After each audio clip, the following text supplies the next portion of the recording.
we've been looking forward to this day. Tell you a little bit about how Deep Rock Survivor came to life. And with me today, as you just heard, I have Mikkel here from Funday Games, the game director of Deep Rock Galactic, and also Anders from Funday, who is the game director on Deep Rock Survivor. And I will ask them some questions. I think I know some of the answers, but I hope to get a little bit surprised. And then we'll just have a casual conversation about how it came to be. So how did this all start? Anders, maybe you see it from your perspective? I start to answer the question about how did it start. It started actually a lot of years ago because we've known each other for a long time. But it started on Gamescom, actually. We were having a beer together at the Danish booth, just casually chatting, and we were talking about Vampire Survivors. And you guys were playing it like too much. And then we talked about Deep Rock Galactic and Vampire Survivors, and I was inspired, went back home, and I think we just like secretly made a prototype or something. We talked a little bit about it, but we were like, here's a prototype. And we'll see that in a moment. But before that, I want to hear Mikkel's. Yeah, so I guess my story is a bit different. I mean, it's not a lie what you're saying here, but actually, I think so. We did Deep Rock Galactic, and that allowed us to do other stuff at Ghost Ship Games. And before we collaborated with you guys at Funday Games, we actually made a board game with a studio in Denmark called Mood Visuals, and they approached us and asked if we would make a board game based on Deep Rock Galactic, and Søren and I, we love board games, and we thought that was a great opportunity to try to see what we could do with the IP of Deep Rock Galactic. And it went well with the board game, and then after that we started thinking, hey, maybe we could use our IP for other kinds of games. We are a small studio, so there's a limited bandwidth to what we can do ourselves internally in the studio. And then we started actually discussing different kind of games that we could do this, and we couldn't find any. And then it happened that you actually was one of the first movers on Vampire Survivor, right? Yeah, I got totally sucked into it when it was a craze on Steam. And I remember you came at the office and asked, hey, Mikkel, you should also try this. And I was like, that looks ugly. But then I started playing it, and it was pretty cool. And then we actually started playing all of the Survivor-likes that were coming out. And then, we started talking, and then it was like, hey, I remember you guys were actually suggesting other games. Yeah, might have. Yeah. You kind of insisted. Yeah, but I guess that beer that you refer to, I mean, I think it was, we know you from a long time ago, and I think we trusted in you in you personally, and in you as a studio in handling the Deep Rock Galactic IP. Definitely. It's our little baby, so we don't let everyone play around with it. But let's see the prototype. And Anders, can you tell a little bit about what we see on the screen? So what you see here is a green dot moving around the screen, being chased by red dots. Okay, so basically what we did was we wanted to do a Survivor game, like an auto shooter, but with mining. That was like the pitch, basically. So the first thing we did was a prototype where you could mine, and to figure out how that went. The next iteration obviously had shooting on this, and I think we just sent this gift to you guys, and all of us were like, this could be something. The mining adds something unique to the genre, and I think it was like within a month from this prototype, we were already like doing the game together. Yeah. So I'll move on to the next question and start with you, Mikkel. What scared you the most about going into this project? So I think the vision for the game was pretty clear, right? As Anders just said, like take the Survivor, do the mining, follow the tropes of the genre that already was established with Vampire Survivors, Potato, Soulstone Survivor, and the like, those kind of games. And then just take all the elements from Deep Rock Galactic and see how do they convert into a Survivor-like. But obviously what scared me was, could we could we succeed in this? And then, as I said before, Deep Rock Galactic is our little baby, and we have a very dedicated community. So handling that IP, I think, was I mean, giving you the responsibility of that was sometimes nerve-wracking. What about you, Anders? What are your concerns? Well, we previously worked with big IPs, also bigger IPs than Deep Rock. But I would have to say that I was also mostly intimidated actually by your huge community. You have one of the biggest, most active, almost cult-like communities out there. How would they react to a new game? How would they react to a game that wasn't multiplayer? That was like my biggest concern with this. I think obviously when you start a collaboration with a new partner, there's always like concern, can we collaborate? I think that disappeared after the first meeting almost. We have exactly the same vision, the same way of working, so that was easy. But getting this game out there to your cult was the most scary part. Yeah. Luckily it worked out, but we've had some encounters during the time. Then, of course, we had to decide whether it should be 2D or 3D. This small pixel art here is made by a fan before we started all of this. I remember we looked at some of these, right? And obviously it ended up being 3D. But what was the considerations that went into this? What was the questions? That's actually a good question. I think actually in the beginning we envisioned this to be like 2D, pixel arty, like very simple, very, very fast to market kind of game. But then it kind of just grew into something where we shared a vision of this game being a first mover in terms of visuals within the genre. And then there was an obvious move to 3D within that. I think there's also a question of what we were best at Funday. And also we could leverage some of your 3D models as well from DRG. Like we got all your models and then we reworked them, which means basically tearing them completely apart and making them again. But you know, it was an easier production, and I think visually we wanted to aim for this rather than the Vampire Survivors look. There was enough games out there that looked like that. We wanted to do something else.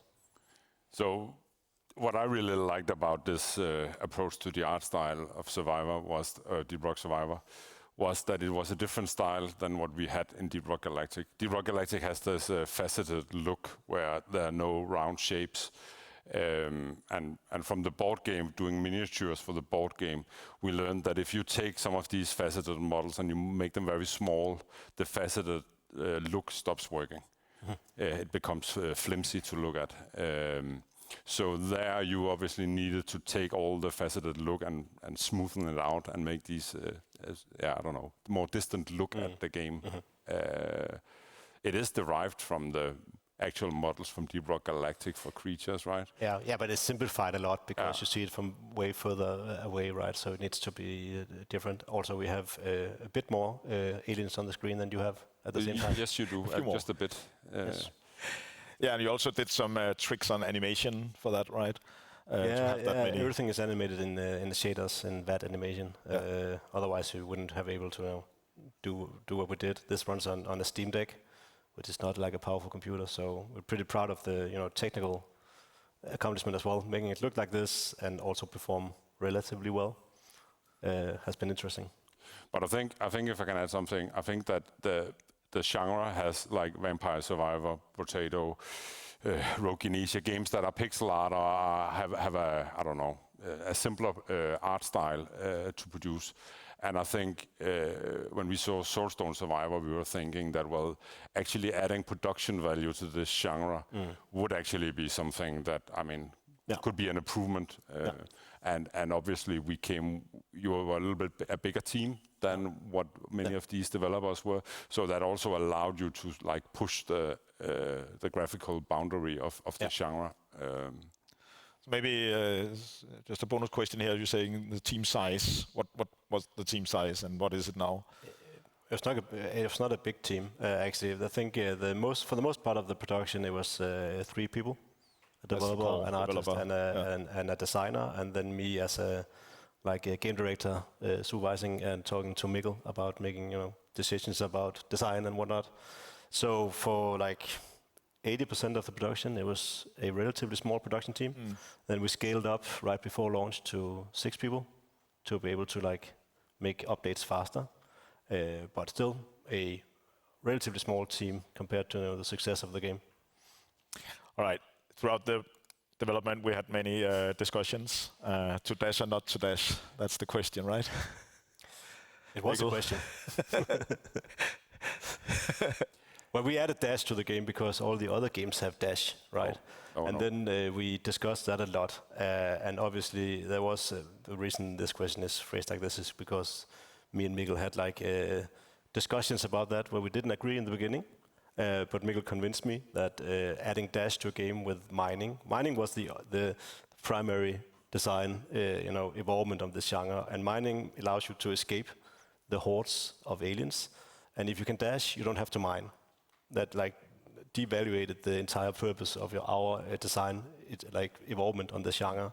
So we decided not to add dash. There were some team members who were really didn't approve, but they came to love it. I think this is a good example of how the collaboration was actually, where we, the reason this collaboration has been so great is because we are very honest. It's easy to disagree, discuss, and then find a shared agreement. None of us are scared of saying, okay, I changed my mind, we do what you're saying. And so this might have been the hardest design discussion of the production, and it wasn't hard at all. Oh, there have been others, but not on this level. No, I mean, but I think personally, and I think that's a matter of taste, right? But personally, the survivor like is I like the. It's almost like you come into a meditative state when you play survivor likes.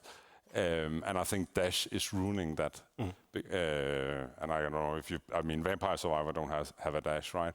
And that's a game I can play on my phone with just one finger, and that is super like relaxing to play that game, even though it's very chaotic on screen. And I think games where I've been playing them with dash is like then you have to dash all the time. And in that regard, I don't think it adds so much. And I think there's also some beauty in limitations and this thing about saying what can we actually do by just having you move around.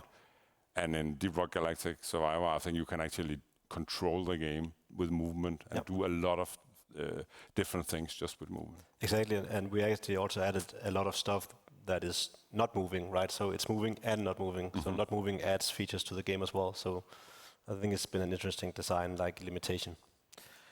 So we announced the game in February last year. How did we do that, Mikkel? Do you remember? I mean, we had a demo out. No. No. Okay. No, we announced it on the. I think I was on your live stream. Yeah. Your fifth year live, like in the what's it called, Horizon stream. Yeah. Right. And then suddenly out of the blue, I appeared, and we announced the game together with a few other games for Ghost, and you also announced Ghost Ship Publishing on top of that. So that was kind of a crazy stream for you guys. And then it just exploded in wish lists like that, right?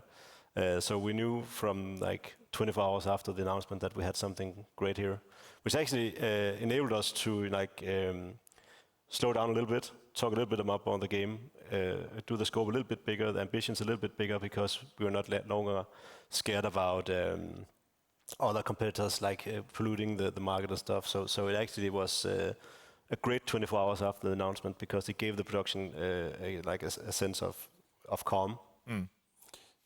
So and we got a demo out also. We got a demo out, and we had Next Fest as well. That was, but maybe that's coming later. But anyways, I just want to add when you had the question about what we were scared of, because I actually remember that. I mean, the survivor likes were going crazy at the time when we started, and you were actually scared that this would be something that would disappear again very quickly, and we were saying no, this is too fun to disappear, but luckily it didn't. And then we did enter a Next Fest, and we hadn't tried that before. But how did that go? We actually did before Next Fest, we did a playtest, like a live playtest in the summer, where we like just casually asked your community if someone wanted to test the game, and like 50,000 people signed up. We allowed in like 10,000 people.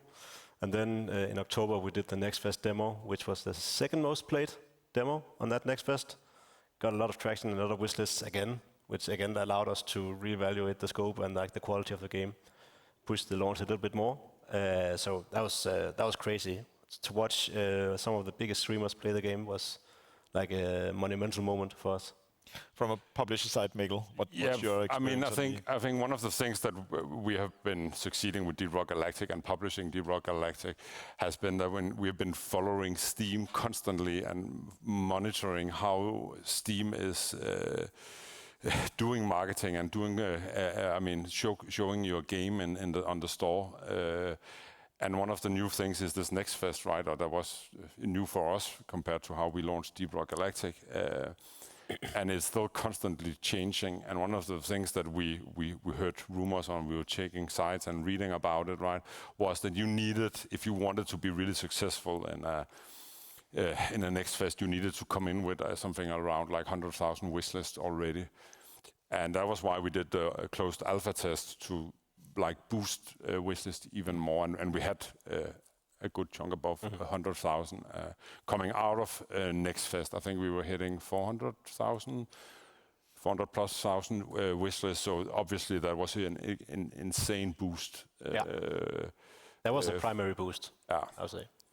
And then also that boost allowed us to say, okay, we need to push the deadline. We need to push the launch date because let's give it some bit more time so it becomes. Yeah, so we had a deadline for December at that point, or November, and then we pushed that to February for the early access launch. And then so the early access launch, was there any I don't know important changes just before we launched? I know one, and that is. So we were talking about the difficulty, and I think you had up until launch you had done a lot of internal testing, and you had suddenly made the game too easy for me at least. I have more than 400 hours in the game, so. But anyways, I felt it was too easy, and we played. There was a lot of guys who already played it a lot. At the office, and we said, we need to talk about this because it can't be too easy. No. And that was just a week before we launched, and then you went in and... Yeah, I think it was 5 days before launch that we decided to make it as a rebalance the entire game. And that was a fun challenge for the designers. But we did make it harder. A lot harder. Up to a point where, Asmongold called it the hardest game in the genre, and suddenly it became a thing that the streamers were attaching onto and Twitch was attaching onto, and we're seeing like an enormous amount of streamers playing the game because it was so hard, I think. So I think actually it was a really good move, but it's when you, and that's a good, again,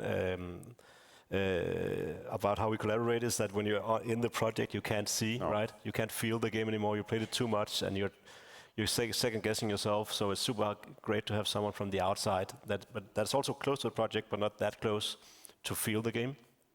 So it was great, but I wouldn't recommend rebalancing the entire game over the weekend just before launch. But a bit daring. It was good we did it. I agree. It was the right move. I think it is sort of like a lesson we also had from Deep Rock Galactic. I mean, it's way easier to have a difficult game and then making it less difficult than going the other way around. It's also a way of making sure there was enough playtime for early access in the game, and it turns out there is now. But if people just like crunch through the game, maybe even completed the first level, the first hazard level in the first try, they would have said, it's not for me. I want something more difficult. But now everybody was just dying and asking like on Discord, is this intentional? What's happening? And that's great. GG. Yeah. All right. So on launch day, we had a little incident, as also written up here, with new Dwarven auto shooter breaks Steam. Can you tell about what happened? I just remember us being on a big shared call, and then suddenly you say something like, "It's starting to impact CCU," or something, and all the curves just went down because Steam had some kind of turd in its, you couldn't deliver the game, so nobody could download the game. So everybody that was waiting for the game, the plus 500,000 wish lists were like stopped in buying the game. So there was like an hour of mild panic. And we even tried like pushing a new build, which got stuck in the pipeline as well. But the good thing is that it created it almost doubled the amount of Discord users, because everybody came in and asked like the same question. And then there started like a meme storm of people like creating memes about wanting to play the game and stuff. So it actually ended up being like a marketing beat, luckily. But I think this is an example of that. I mean, when you launch a game, you can try to control as much as you can, as possible can. But I mean, there's a lot of factors that are out of your control. Yeah. And Steam going down in the most important hour of the launch is like, well, you cannot do anything about it. Another thing that I think was when we were planning and pushing the date was also we were looking at other games that were launching at the same time and trying to avoid them. The number one game during our next fest was Enshrouded. And we were thinking, oh, we need to avoid Enshrouded.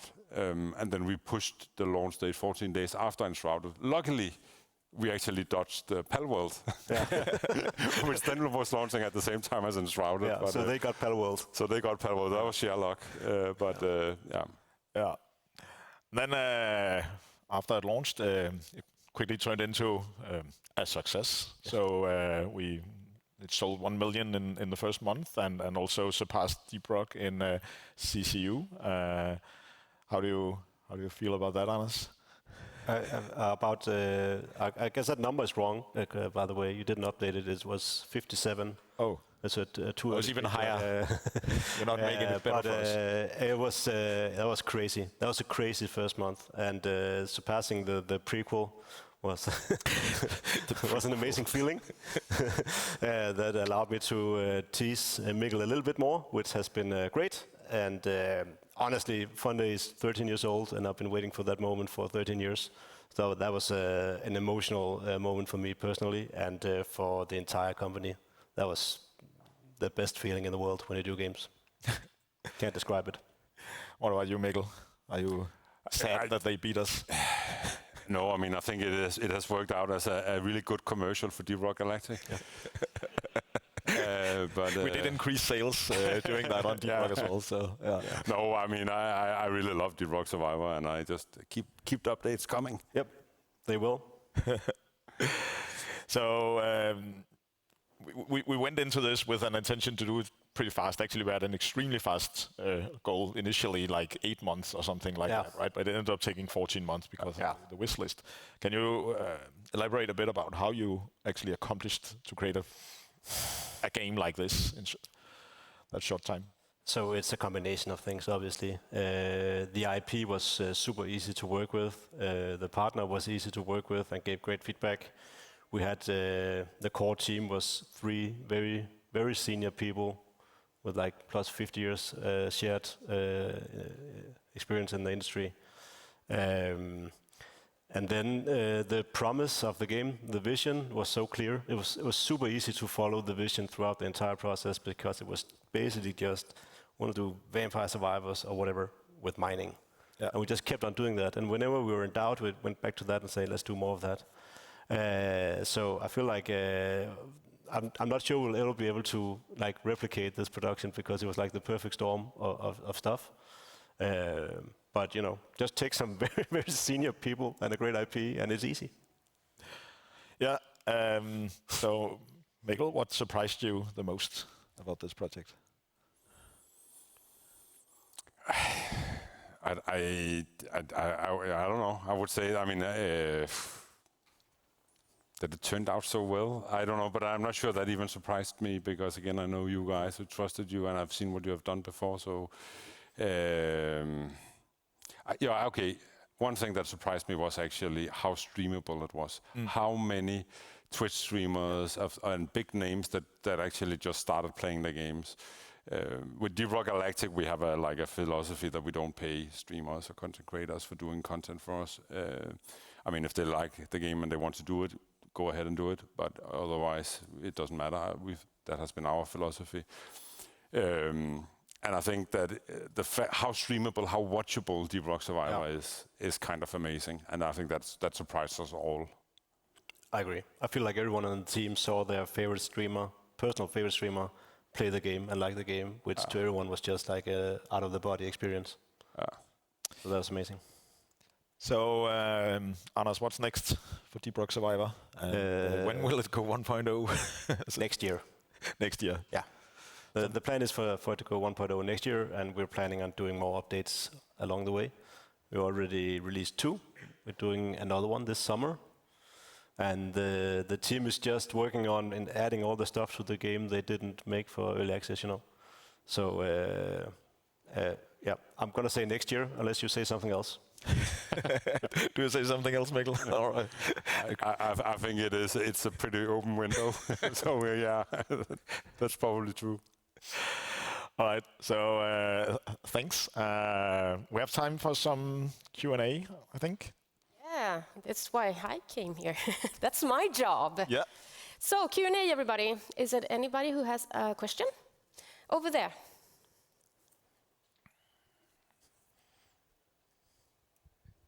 With the with the success of Deep Rock Survivor, do you have any plans to make further spin-offs for the Deep Rock franchise? I mean, we need a strong idea. I think we're game developers, and we don't just wanna, take a match 3 game and skin it with Deep Rock Galactic. Right? I think there needs to be a gameplay idea that is interesting. And I felt that this whole idea about taking the survivor mixing it with the dwarves and mining, I could see that there was some interesting gameplay to explore in that core concept. Yeah.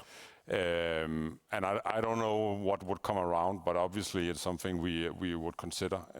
Now we're still going strong with Deep Rock Survivor, so it's not like we need to, but we're obviously looking. And since we started Ghost Ship Publishing last year, I mean, it is something we once in a while are talking about. But again, the right genre, the right idea needs to come around. So, next question, please. Do you have any? Oh, well, yeah, one there in the middle.